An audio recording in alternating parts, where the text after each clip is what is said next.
Presidente, después de la derrota diplomática de esta estrategia ejecutada por el gobierno colombiano, en el cual Ecuador fue el principal afectado, ¿verdad? Han venido muchos planteamientos, dos de los cuales hemos escuchado que usted apoya. Uno es la creación de un Consejo de Defensa de la región, que me gustaría me aclarara si es latinoamericano, suramericano, porque hay diferencias en los criterios. Y la otra fue una propuesta suya, que se creara una organización de estados latinoamericanos. Eso ha tenido, se ha conversado con los otros mandatarios, hay, digamos, un movimiento diplomático en función de que eso se desarrolle en los próximos tiempos. Las dos propuestas van de la mano. Nosotros hemos propuesto una organización de estados latinoamericanos precisamente con la experiencia y la esperanza que dio Santo Domingo, ¿no? Cómo en forma tan contundente, hablando francamente, frontalmente, los presidentes de la región pudimos resolver un conflicto tan grave.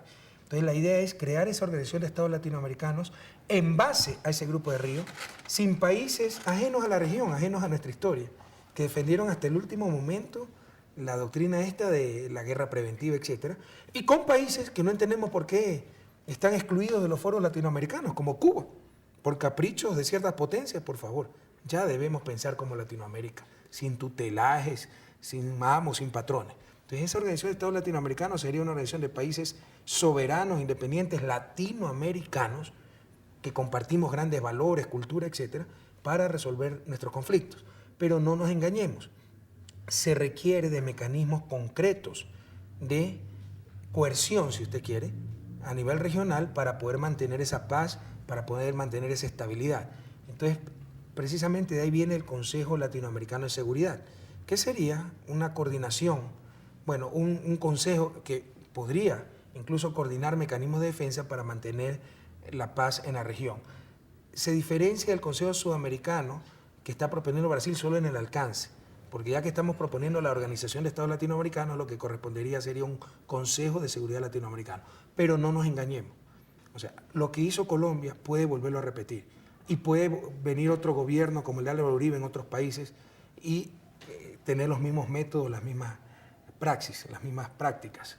Entonces se necesita, además de esa Organización de Estados Latinoamericanos, ese Consejo Regional de Seguridad para que nunca más un país de la región, un país latinoamericano, se crea con derecho a agredir a otro país por los motivos que fuese. Usted se habla de seguridad y de soberanía, que son dos palabras que van como de la mano en estos tiempos que corren en Latinoamérica, ¿no? Vino ayer la presidenta de Argentina, firmaron ustedes un convenio para un desarrollo importante en el tema de energía, hidroeléctrico y esto, y hay como tres elementos que son vitales para la seguridad de una región como Latinoamérica y de un país como Ecuador que tiene tanta riqueza natural, que es el caso de Venezuela, ¿no?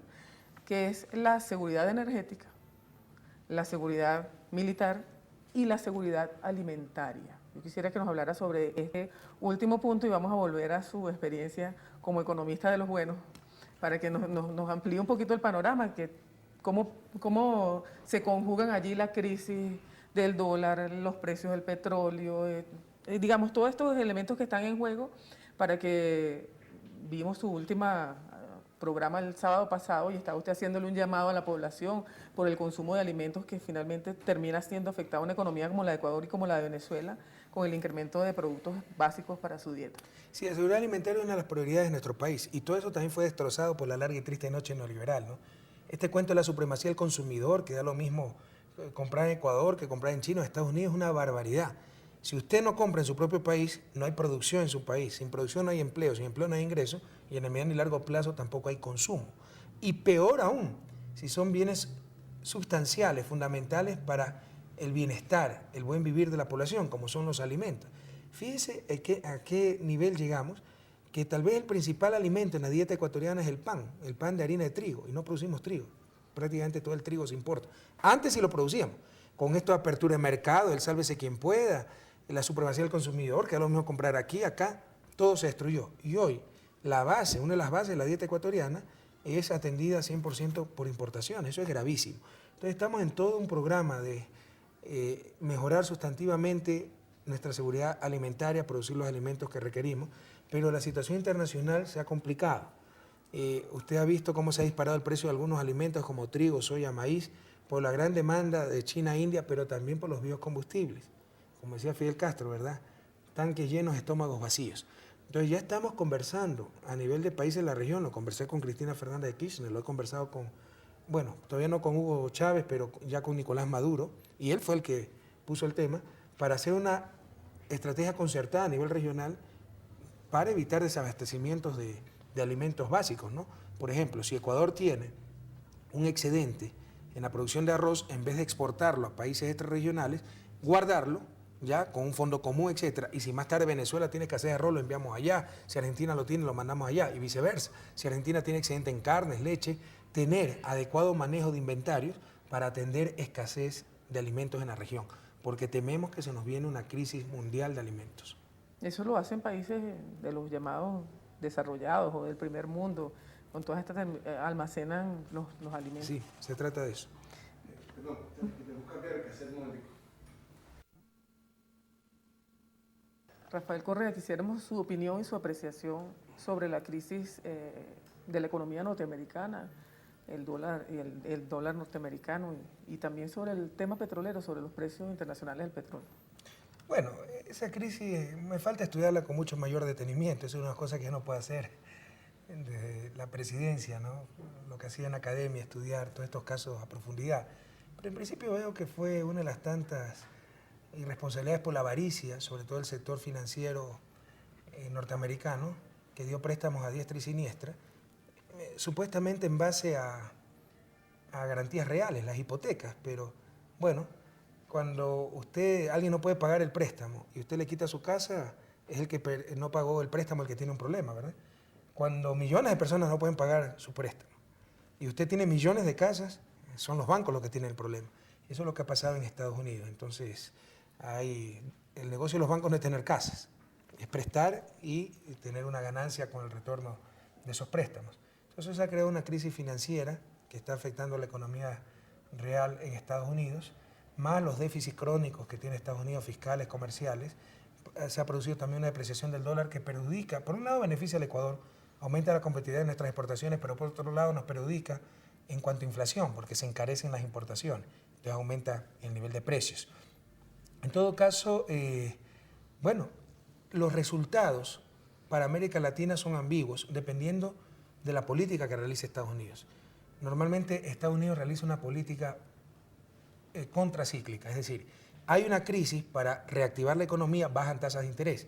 Al bajar tasas de interés salen capitales de Estados Unidos y vienen a la región, o bien van a otras partes del mundo, entre ellos América Latina, y se alivia el peso de la deuda, etc. Entonces hay efectos positivos de esa política. Entonces depende mucho de la política que realice Estados Unidos ver las consecuencias de esa crisis en América Latina, ¿no?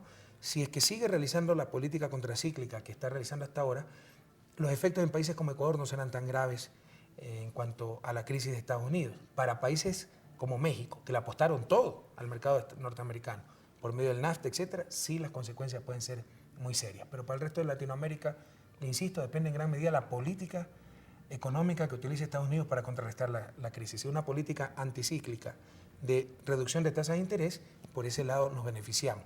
Pero nos perjudicamos porque podemos vender menos a Estados Unidos, se reduce el mercado, etcétera. Pero hay efectos contradictorios, ¿no? Y al final habría que ver cuál domina al otro. Esto lo he estudiado estadísticamente como académico. En la gran parte de América Latina no existen conclusiones, ¿no? Si esa clase de situaciones nos perjudican o nos benefician al final. Hay efectos ambiguos. En todo caso, con respecto al precio del petróleo, Ecuador como país petrolero se beneficia de ese boom. Yo creo que van a continuar los altos precios del petróleo. Incluso si hay grandes adelantos tecnológicos hasta que cambie la matriz energética mundial, eso tomará años y décadas. Y el crecimiento de China, India va a continuar y va a aumentar, continuar una demanda fuerte de hidrocarburos. En consecuencia, el precio del petróleo seguirá alto, pero nadie ha podido predecir en largo plazo los precios de los combustibles, ¿verdad? Pero con los datos que tenemos podemos razonablemente creer que seguirán altos en los próximos años. Eso beneficia al Ecuador como país petrolero, les insisto. Nos beneficia grandemente. Pero, por otro lado, sí tenemos un perjuicio. Sube el precio del petróleo, suben insumos agrícolas, suben disolventes, pinturas, muchos insumos productivos, y encarece la producción y también es un factor inflacionario. Entonces, todo eso contribuye a una inflación planetaria, latinoamericana y ecuatoriana.